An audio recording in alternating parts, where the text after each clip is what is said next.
Okay, this video is going to show you all of my directional words that I have on a jump, and then I'll show you what I've taught them on a tunnel and how I use these words. I don't use rights and lefts on jumps, seek and tap, anything like that. I don't use a clockwise word and a counterclockwise word.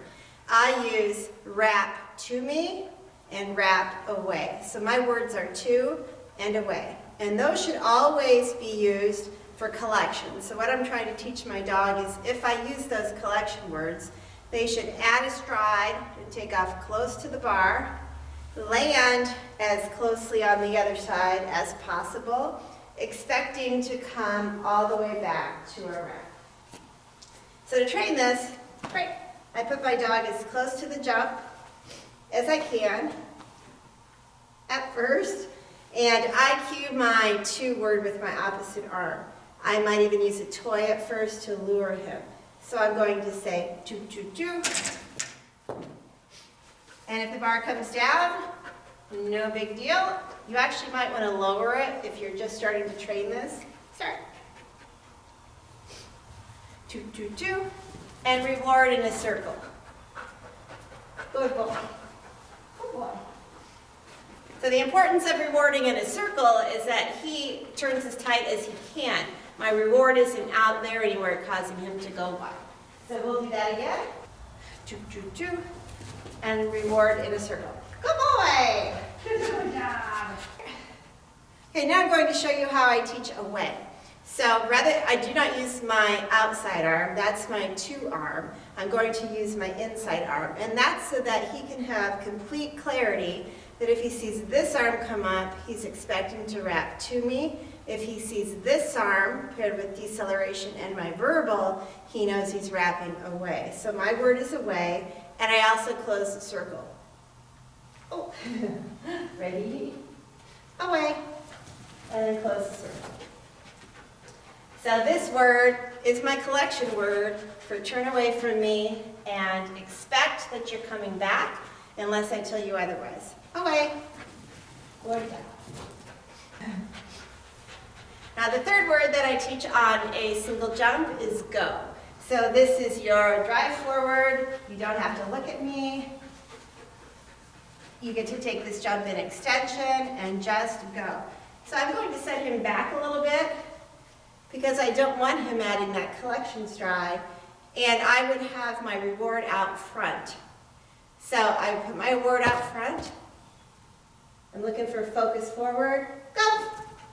Yay, good boy. Good job.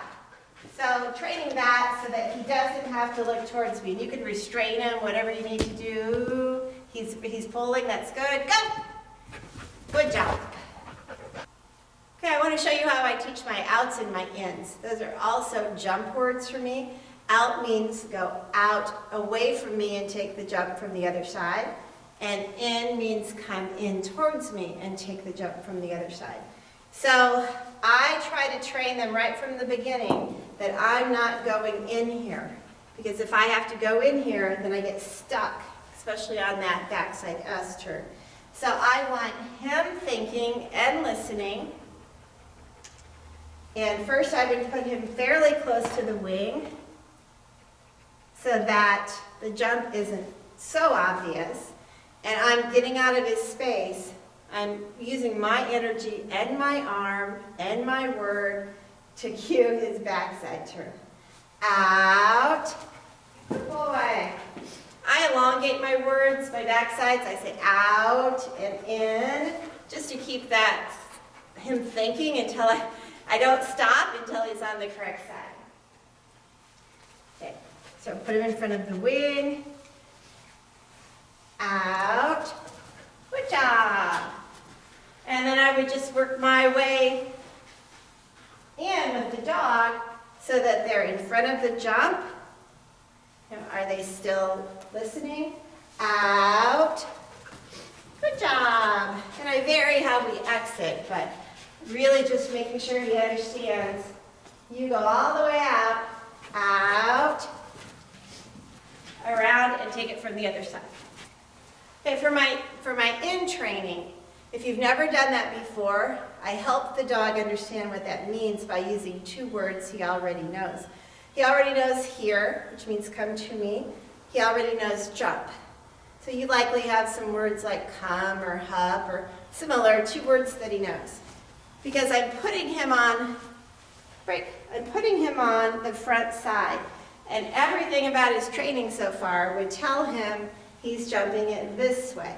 But now I'm changing it up. So in the beginning, I might do this 5 or 10 times.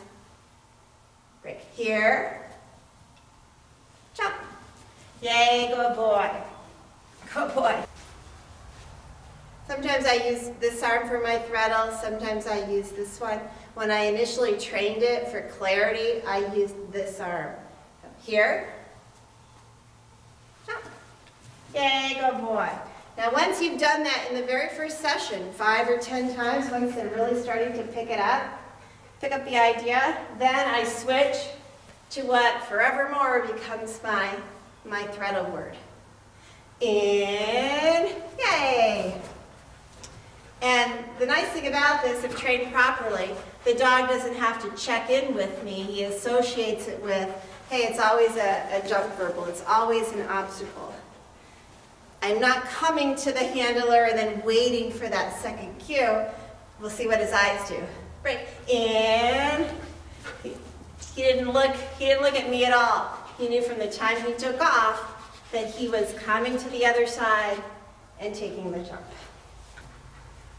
Okay, on a tunnel, I'm going to teach him what words I would use to cue a tight turn off of the contacts or a tight turn out of the tunnel. And I use different words for those tight turns than my jump. So instead of to and away, which are my jump verbals, I use right and left. So the tighter the turn, the more I might repeat it. Right, right, right, versus left, left, left. So I like training these on a tunnel. I've got a short 10-foot tunnel. It could even be shorter than that. But I would use placement of reward. So I put my dog in a sit-stay. I might be here. Tunnel, left, left, left. There you go. So my position, paired with that toy, helps him know which side he's going to. Tunnel, left, left, left. Good boy. Once he starts getting the idea, then you can stay back and I can have placement of reward. Tunnel, left, left, left. I put that actually a little too far. Let's try that again. I want him to actually be making a complete 180-degree turn. Tunnel, left, left, left. Yay, good boy. Now this word doesn't matter which side I'm on. It's always a true directional. Tunnel, left, left, left. Super. Super job. And then I would do the same thing on the right. Start. So in the first steps, I might even come down here if you're having trouble. I might even come down here and show it that it's here. Tunnel, right, right, right, right. Yay, go forward. Tunnel, right, right, right. Good job. If they're coming out slowly out of the turn, I can add some motion, some reason for them to come out fast and chase me, and that might look like this. Tunnel, right, right, right. Yay, good boy. Okay, also on a tunnel, I start to teach my soft turn words. So for me, a soft right would be my raw, a soft left would be my lead. And I do that just by placement of reward. So after I've done my rights and lefts, raw sort of sounds like right, lead sort of sounds like left. So he's heard those verbals before, and I simply change where I place the toy. So the toy is requiring him to make a soft turn. Ready? Tunnel, raw. Good job. And he's now learned to look out there for the reward. A manners minder works really well for this too. Ready, ready, ready, ready. Tunnel, raw. Good boy. Tunnel, lead. Good boy. So I use my soft words anytime I don't but the dog has to change their path. So they can do it in extension. Okay, the other word I use on the tunnel is the go. So it's taught the same way I did it on a jump. I put the reward out ahead and simply say, tunnel go. And that should give him permission, if he hears that, keep going. Essentially take what you see unless you're told otherwise. Ready? Go. Super. Now I do use raws and lays on jumps, finished product, but I don't train them on jumps. I start to use them once I get to full coursework and he's heard them off of contacts and tunnels, and then it's easy. They understand what that word means.